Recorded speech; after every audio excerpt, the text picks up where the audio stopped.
Hola amigos, ¿qué tal? Bienvenidos a esta nueva emisión de Diálogo. Les saluda Jia Jiaping desde Beijing.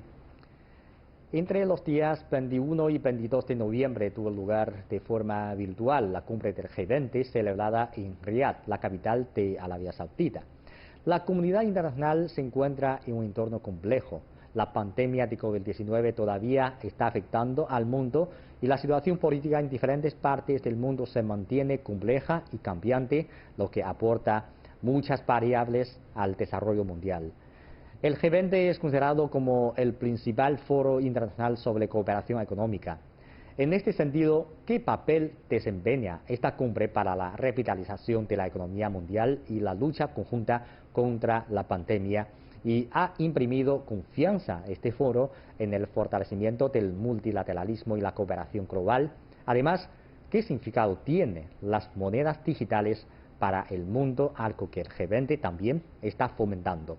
Para cubrir estos temas, en el programa de hoy vamos a hacer una conexión a distancia con el señor Patricio Giusto, director ejecutivo de Observatorio Sino-Argentino, y también con el señor Liu Xuedong, profesor de la Universidad Nacional Autónoma de México.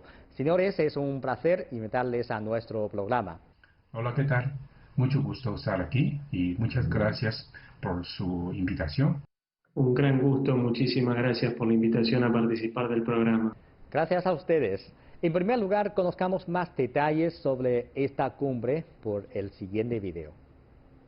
Durante los 2 días de agenda de la cumbre del G20, los líderes del grupo y de las organizaciones mundiales enfatizaron en la cumbre la necesidad de dar, de forma continua, una respuesta coordinada a la pandemia, sobre todo para apoyar a los más vulnerables, al tiempo que se aumenta la inversión en preparación frente a pandemias a fin de desarrollar herramientas y vacunas. El presidente chino Xi Jinping ofreció varios discursos importantes en la cumbre.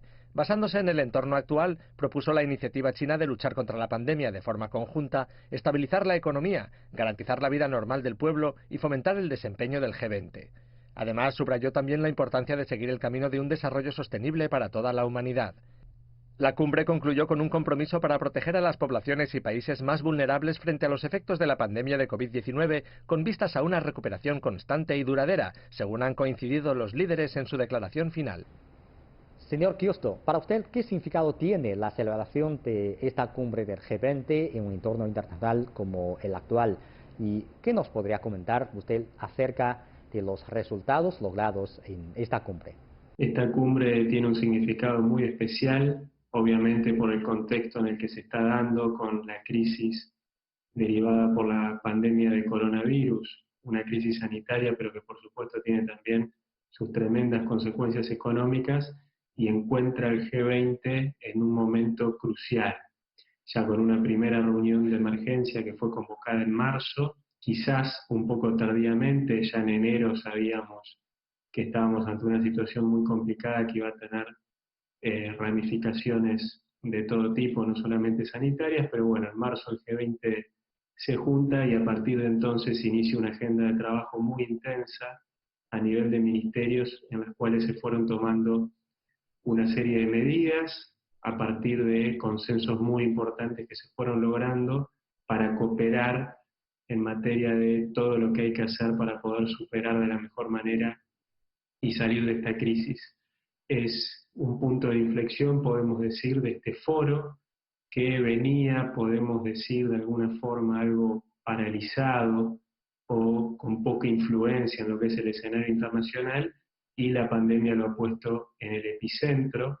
Yo creo que enhorabuena esto ha sucedido y hasta ahora los resultados han sido bastante positivos. Esto lo hemos visto, por supuesto, en lo que ha sido la conclusión de la última cumbre en Riad. Sabíamos de antemano, mejor dicho, desde que inició esta pandemia, que en el marco del G20 hay posiciones políticas e ideológicas antagónicas entre muchos de sus miembros, pero es muy interesante ver cómo países como Francia, Rusia, China, la Argentina, México, los Estados Unidos incluso, han mostrado fuertes coincidencias con algunas cuestiones centrales en el marco del combate al coronavirus y las medidas que hay que tomar de cara al futuro. Así que esto ante todo creo que ha sido lo más positivo. No ha habido dificultades para acordar los lineamientos generales que han salido en el comunicado, y por supuesto que ahora lo que esperamos es lo más importante, ver cómo se materializa todo eso. Creo que es el principal desafío, poner en práctica todas estas cuestiones. Por ejemplo, la iniciativa del COVAX para la coordinación a nivel mundial de la producción y distribución de vacunas, ver cómo se efectiviza también la cuestión de la postergación de las deudas que se han acordado a través de los organismos multilaterales, los principales organismos. En esta cumbre del G20, tanto los líderes de los países como las organizaciones participantes ofrecieron respectivos discursos. El presidente chino Xi Jinping en su discurso ratificó varios puntos tales como fortalecer la cooperación internacional bajo la pandemia, impulsar la recuperación económica y fomentar el desempeño del G20. Entonces, ¿qué opinan ustedes de esta posición de China, señor Liu? Bien, y su participación del G20, que se celebró hace un par de días, el presidente Xi hizo un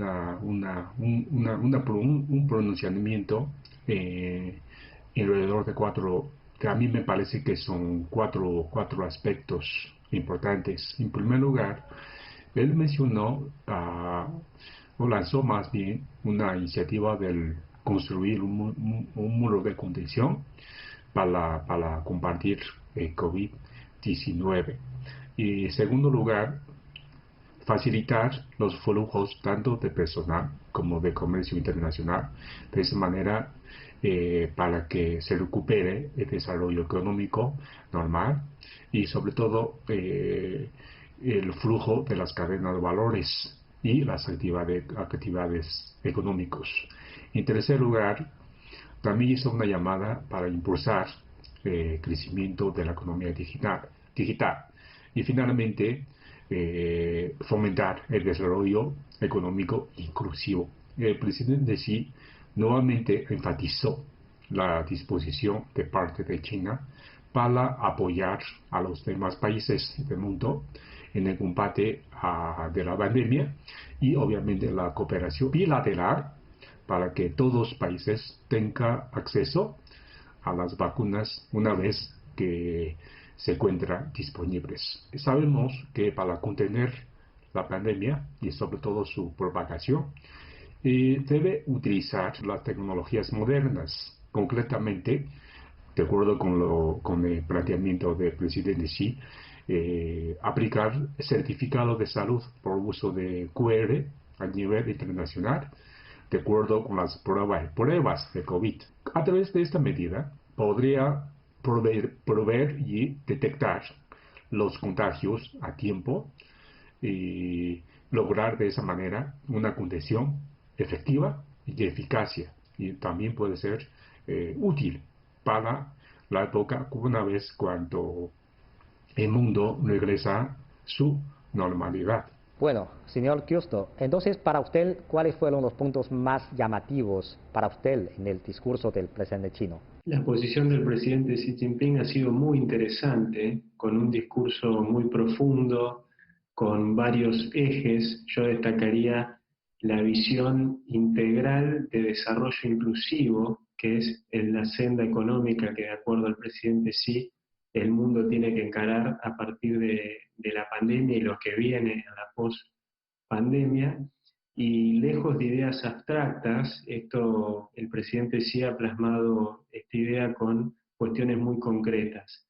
Por ejemplo, todo lo referido a lo que es el despliegue de la economía digital, algo que la pandemia ha acelerado. China ya era un modelo en este sentido y ahora todo el mundo se ve obligado de alguna forma por esta nueva realidad, esta nueva normalidad.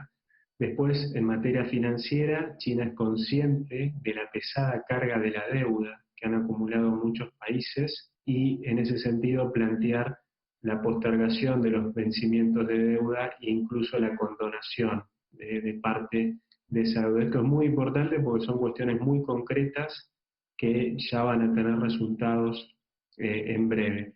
Y quizás destacaría en tercer lugar, por supuesto, la cuestión de la cooperación en materia de desarrollo y distribución de vacunas. y la vacuna planteada como un bien público global. Esto es una visión que el presidente Xi viene sosteniendo desde los inicios de la pandemia. Es muy importante que en el G20 se observa cada vez más consenso bajo esta idea de que tenemos que cooperar todos para que las vacunas puedan llegar a todos en términos equitativos y que nadie quede excluido. Porque esto es una cuestión de que nadie se puede salvar solo y hasta que en todo el mundo la situación sanitaria no esté normalizada, ningún país, por más poderoso que sea, va a poder recuperarse por sí solo. Profesor Liu, sabemos que el impacto de la pandemia en la economía mundial es evidente. En la actualidad, todos los países están comprometidos a reactivar sus economías y restablecer el orden normal. Siendo este el principal foro sobre cooperación económica internacional, ¿qué impulso puede producir el G20 en este sentido para reactivar la economía mundial? Como ya sabemos, la actual pandemia ha impactado la economía de manera muy negativa y sobre todo ha acentuado esa crisis sanitaria, ha acentuado el efecto generado por el surgimiento de proteccionismo y unilateralismo durante últimos años recientes. Todo esto se ha impactado el comercio internacional, que ha venido registrando durante los últimos años recientes. Tiene una tarea importante en el sentido de que coordinar las acciones de promover la mayor globalización, el mayor flujo de comercio internacional y mayor apertura económica entre los miembros de este organismo multilateral.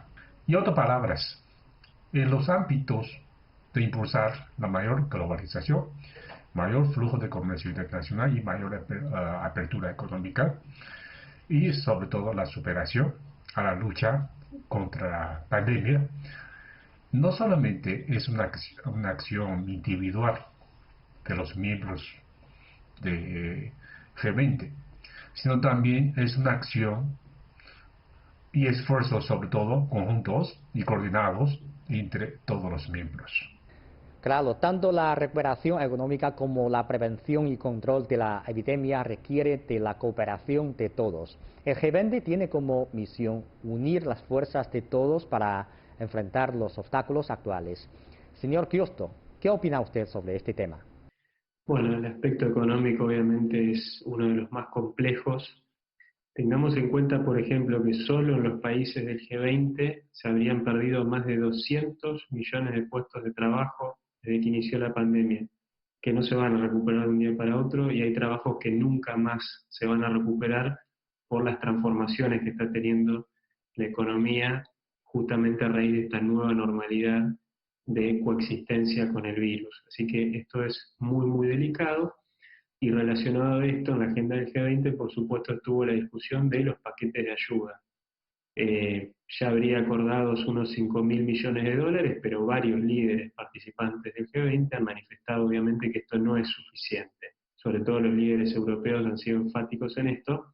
Se necesitan por lo menos 10 veces más de lo que ya hay de alguna forma acordado como para empezar a reimpulsar, a promover digamos, el resurgimiento de esas actividades económicas que estuvieron paralizadas y la generación de nuevos puestos de trabajo en economía digital y otros sectores que ahora seguramente van a tener mucha más importancia.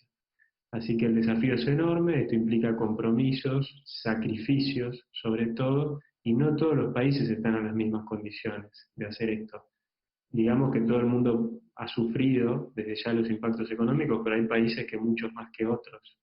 Y veremos de ahora en más cuánta nueva ayuda se puede comprometer. Obviamente la mirada va a estar puesta en el Banco Mundial, en el FMI, en el Banco Europeo, en un montón de instituciones que seguramente van a tener que ser las protagonistas. En el caso de Latinoamérica, el Banco Interamericano. Bueno, veremos qué es lo que pasa. Lo que sabemos es que hay voluntad, ya hay algo que se ha comprometido, pero lejos está de ser suficiente. Ese creo que es el gran tema de cara a lo que se viene en términos de la economía. Usted acaba de mencionar la cumbre virtual extraordinaria de líderes del G20 sobre la pandemia de COVID-19 que tuvo lugar en marzo. Recordamos que en la ocasión todas las partes emitieron una voz conjunta por esforzarse unidos para luchar contra la pandemia, mantener la economía mundial estable y revitalizar el comercio internacional y fortalecer la cooperación mundial. Hasta ahora, ¿cómo evalúa usted los trabajos que el G20 ha dedicado en la lucha contra la pandemia, señor Giusto?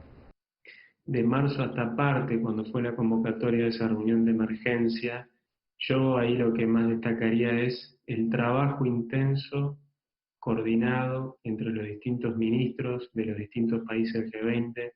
Esto ha sido muy importante. Más de un centenar de reuniones ha habido en las respectivas áreas de gobierno de todos estos países y se han logrado muchas cosas. Se ha logrado una agenda compartida que está activa, que día a día va generando, digamos, reuniones de trabajo, propuestas concretas, discusiones, revisiones técnicas, implementación de políticas ya en muchos aspectos, sobre todo sanitario.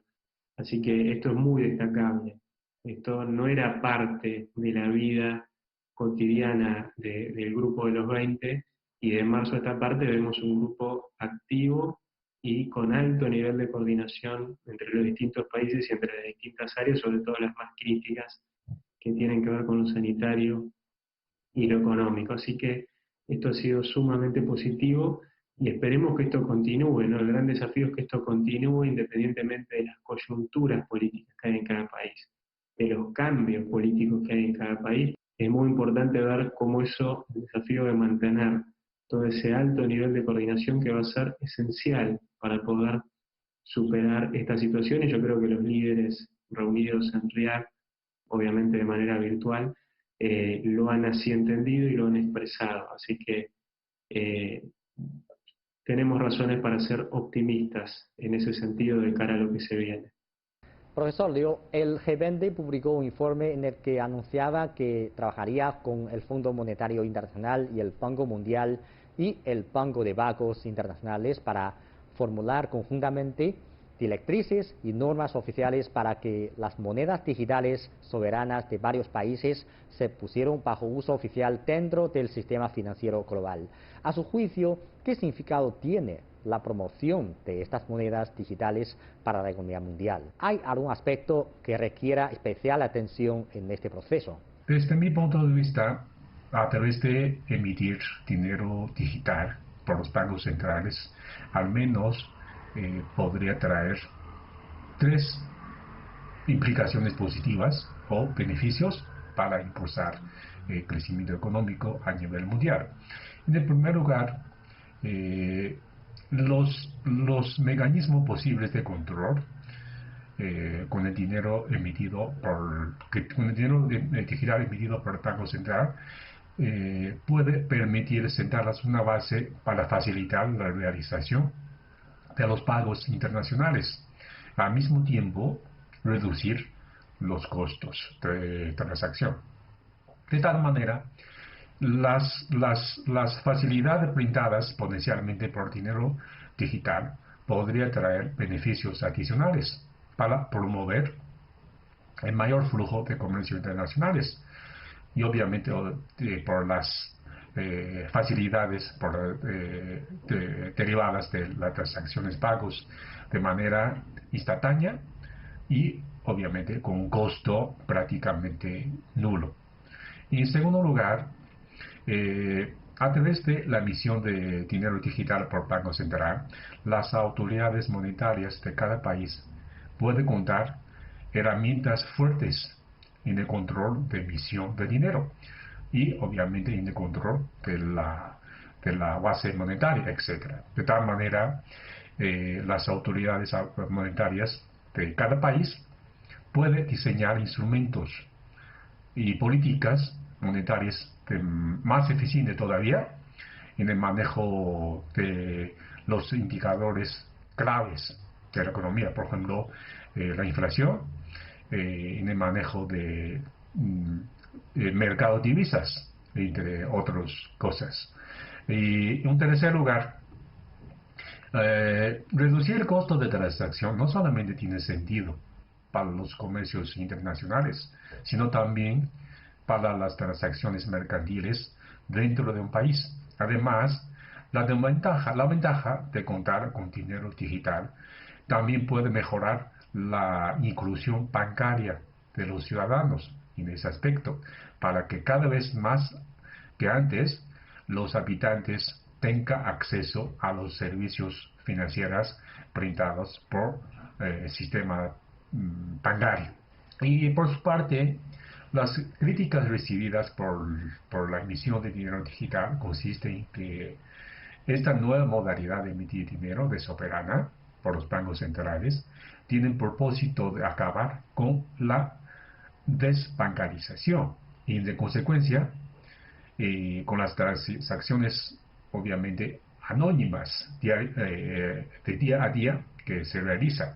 De tal manera, lo que busca es que todas las transacciones comerciales, incluyendo las de mercancías y también los de servicios y los de gran tamaño, gran mundo, y también las de pequeños negocios, se encuentran sujetas a las operaciones bancarias. Y muchos casos para el mundo pequeño o para actividades muy reducidas de monto, implicaría muchas dificultades por realizarse.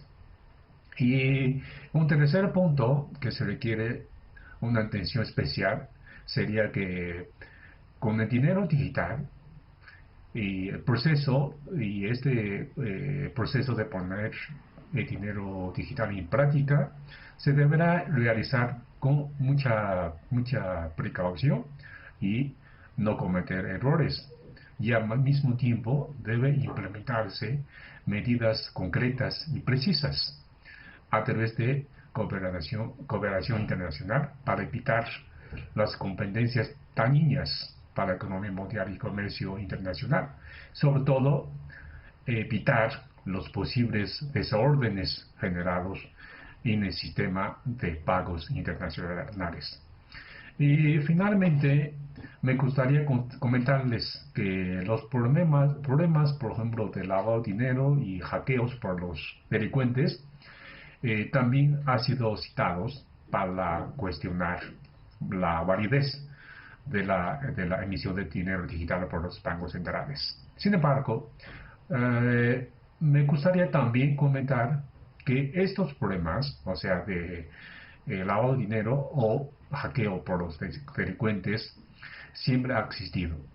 Por ello, en todos los casos, lo que podría suceder con la emisión de dinero digital, que estos comportamientos malos podría traer mayor implicaciones o consecuencias que obviamente para superarlos se requiere que todos los países tendrían que desarrollar e implementar todavía las tecnologías modernas para que el sistema bancario y el sistema financiero que sea más seguro y sea más garantizados.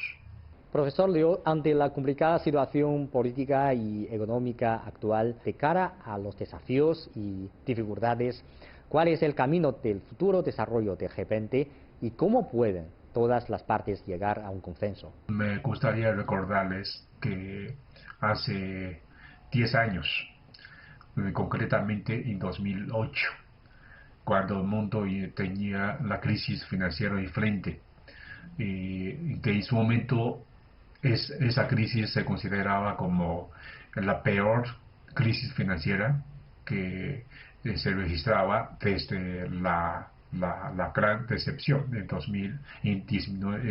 1929. Sin embargo, en su momento lograron superarla gracias a las cooperaciones y las coordinaciones cercanas, y por ello con el propósito y de hecho se podría esperar que esa misma historia se puede repetirse, y de esa manera lograr superar las dificultades tanto económicas como sanitarias que estamos enfrentando en este momento. Y definitivamente, para lograr la superación de las crisis o dificultades actuales que tenemos enfrente, se requiere que las economías más importantes del mundo deben tener una conciencia y sobre todo consensos de que en el mundo actual todos deben participar, todos deben aportar y todos deben cooperar. Y solamente de esa manera el mundo entero podría lograr avanzar y podría sobre todo superar las crisis en todos los ámbitos. Exacto, las experiencias históricas nos enseñan que la cooperación y coordinación internacional es la mejor forma para superar la crisis. Señor Giusto, ¿cómo cree que los países del G20 pueden unirse y llegar más consensos en adelante? Bueno, creo que no hay una respuesta válida en este momento para responder cómo hace el G20 para mantener su consenso. Algo hemos comentado a lo largo de este programa, pero bueno, yo hay un factor que destaco que siempre es muy importante por la experiencia, incluso por estudios académicos que hay al respecto, que es las organizaciones ganan en continuidad, en consensos, digamos, en la profundización de luego de esos acuerdos y la traducción en políticas, cuando hay un buen nivel de densidad institucional. Lo que le pasa muchas veces a estos foros, como el G20, como los BRICS y otros que podamos nombrar, es que son reuniones esporádicas, donde lo institucional básicamente se lleva a cabo a raíz de una o dos reuniones por año en cada área ministerial y después una o dos cumbres o contactos de alto nivel a nivel presidencial, como justamente lo que vimos en estos días. Entonces, por ahí creo que el desafío es, a raíz de los distintos proyectos específicos que va a haber, sobre todo en términos económicos y de salud, es crear áreas específicas de trabajo con funcionarios trabajando de manera permanente. ¿Sí? Creo que esto va a ser muy importante para que se puedan llevar a la práctica todas esas cuestiones y que el trabajo que generan esas áreas específicas va a tener una continuidad de por sí, por sobre lo que pase digamos, a nivel político con los distintos líderes o con los cambios institucionales que pueda haber en los diferentes países miembros del grupo. Yo creo que el trabajo en áreas específicas es algo que va a poder sobreponerse a todas esas diferencias y movimientos políticos que van a seguir existiendo. Yo creo que eso puede ser un camino muy importante para trabajar y seguir mejorando, digamos, el funcionamiento del grupo. A la par de eso, yo creo que es muy importante, es positivo en el comunicado cómo han quedado de lado cuestiones ideológicas o políticas. Y se ha hablado, digamos, de una agenda de trabajo muy concreta y preocupaciones que son compartidas. Hay que mantener esa línea, ¿sí? Hay que mantener esa línea y en todo caso las discusiones, las disputas, tenerlas por fuera del grupo. Eso creo que es la otra cuestión y se ha demostrado bastante madurez en la mayoría de los líderes del grupo, con lo cual yo creo que eso es algo muy positivo de cara al futuro. Bueno, señores, muchas gracias por darnos sus opiniones y participar a nuestro programa. Muchas gracias. Muy agradecido por esta invitación, ha sido un verdadero gusto participar de este programa en el día de hoy. Hasta luego desde Argentina. Nos vemos, hasta la próxima. Así concluimos esta emisión de Diálogo. Muchas gracias por sintonizarnos y les invitamos a continuar disfrutando de los programas de CGTN en español. Hasta la próxima emisión.